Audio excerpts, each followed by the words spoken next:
नमस्कार दोस्तों, इतिहास की झलक नामक प्रोग्राम में मैं आकृति एक बार फिर से आप सभी का बहुत बहुत स्वागत करती हूँ। तो आज है 22 अगस्त। तो चलिए जानते हैं कि आज के दिन इतिहास में क्या हुआ था। दोस्तों, आज के दिन अर्थात 22 अगस्त को सन 1818 में बंगाल के प्रथम गवर्नर जनरल वॉरेन हेस्टिंग्स का निधन हुआ था।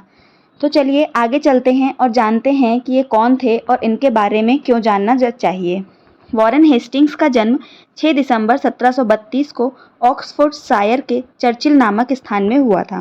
वॉरेन हेस्टिंग्स अंग्रेजी राजनीतिज्ञ थे जो फोर्ट विलियम प्रेसिडेंसी के प्रथम गवर्नर और बंगाल की सुप्रीम काउंसिल के अध्यक्ष थे। दोस्तों, सन 1750 में Warren Hastings east India company के क्लर्क के रूप में कलकत्ता पहुंचे और इनकी कार्यकुशलता के कारण शीघ्र ही ये कासिम बाजार के अध्यक्ष बन गए थे। आगे चलकर सन 1772 ईस्वी में इन्हें बंगाल का गवर्नर बनाया गया था और फिर 1773 ईस्वी के रेगुलेटिंग एक्ट के द्वारा 1774 ईस्वी में बंगाल के गवर्नर का जो पद होता था उसे बंगाल के गवर्नर जनरल में परिवर्तित कर दिया गया। इस प्रकार इन्हें बंगाल का पहला गवर्नर जनरल नियुक्त किया गया। वॉरेन हेस्टिंग्स 1772 से 1785 ईस्वी तक बंगाल के प्रथम वास्तविक गवर्नर जनरल बनकर रहे थे। यदि अब वॉरेन हेस्टिंग्स के प्रशासनिक कार्यों की बात करें तो सबसे पहले 1772 ईस्वी में कोर्ट ऑफ डायरेक्टर्स के आदेशानुसार बंगाल से द्वैत शासन प्रणाली की समाप्ति की थी। दोस्तों, बंगाल में जो द्वैत शासन प्रणाली की शुरुआत हुई थी वो इलाहाबाद संधि के तहत हुई थी। इसके अलावा वॉरेन हेस्टिंग्स ने बंगाल के सरकारी खजाने का स्थानांतरण मुर्शिदाबाद से कलकत्ता कर दिया था। इसको परिवर्तित करने के पीछे कारण यह था क्योंकि जो बंगाल की राजधानी थी मुर्शिदाबाद से वो भी कलकत्ता स्थानांतरित हो चुकी थी, इसलिए इन्होंने खजाने का स्थानांतरण मुर्शिदाबाद से कलकत्ता कर दिया था।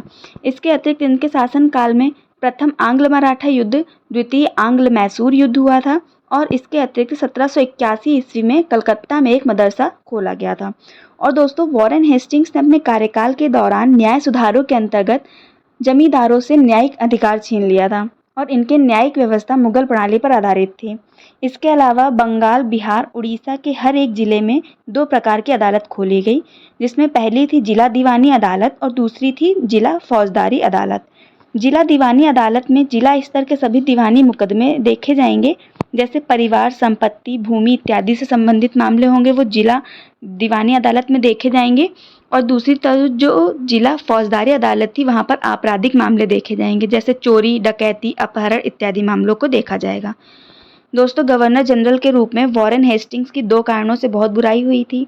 इसमें पहला कारण था बनारस के राजा चेत सिंह से बिना वजह अधिक रुपयों की मांग करना तथा बाद में उसे निश्चित घोड़े देने के लिए बाध्य करना और नया पद जब पा जाने पर उसे हटाकर उसके भतीजे को बनारस की नवाबी दे देना। और दूसरा कारण ये था कि अवध की बेगमों को शारीरिक यंत्रणा देकर उनका खजाना लूट लेना। दोस्तों, इसके अतिरिक्त वॉरेन हेस्टिंग्स पर महाभियोग का मुकदमा भी चलाया गया था। तो जब पिट्स इंडिया एक्ट के विरोध में अपने पद से इस्तीफा देकर वॉरेन हेस्टिंग्स फरवरी 1785 में इंग्लैंड पहुंचा तो वहाँ की जो कॉमन सभा थी उसके सदस्य एक थे एडमंड बर्ग। उन्होंने इसके ऊपर महाभियोग का मुकदमा लगाया था और ब्रिटिश पार्लियामेंट में महाभियोग की कार्यवाही जो थी वो 7 वर्षों अर्थात 1788 से 1795 तक चली थी, किंतु ब्रिटिश संसद ने इसकी सेवाओं को देखते हुए 23 अप्रैल 1795 को सभी आरोपों से मुक्त करके इसे सम्मान बरी कर दिया था। और दोस्तों, आगे चलकर 22 अगस्त 1818 को डेल्सफोर्ड, ग्लूसेस्टरशायर में इनका निधन हो गया था। तो दोस्तों, ये था हमारा आज का टॉपिक, वॉरेन हेस्टिंग्स कौन थे और इन्होंने क्या क्या कार्य किए, इन पर महाभियोग का मुकदमा कब चला, किसने चलवाया इत्यादि बातों को हमने जाना। तो अगर आपको ये टॉपिक पसंद आया तो प्लीज़ चैनल को लाइक करें, शेयर करें एंड सब्सक्राइब करें।